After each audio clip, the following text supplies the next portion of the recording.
Ini James, kakit me. Tuloy yari ini yung pinakabuna. So, kanyang design ta. O yan, kakit me.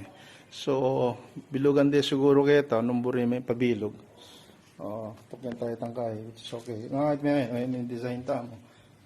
Platin. So, itang banggit mo, pin medyo, then mag 3/4 kami kaya ni 3/4. So, ayan. Bubuklat la rin eh. Kung kakit me, o initang pasbolta, ito yung baboy. So, itatakpan niya itang kahay. Kaya niya mayakit kayo ni libutad ay ini. Yung libutad naman na ini, okay lang. Pwede naman buklat kasi kayo ni baboy, James. Kaya may bubuklat yan todo. Dininan niya palang brace yakal kasi pin may maluktot na la eh. Tanga sabi ko pen. So, ngayon okay na la.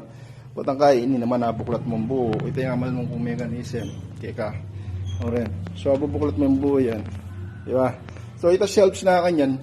Sana la pa kasi wareta. So, saguli na laret at naman thickness. So, ayan. Wato sarami. Dito, ang tayam. Diba? Ayan. Ngayon mo naman ini. Buklat. Then, buklat siya naman ini.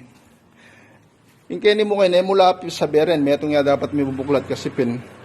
Masyado yung makapalin yung possible may kay dahil nga itong katamang design. So, o yung ganyan. Nung sarata, kailangan mo muna lagi ini.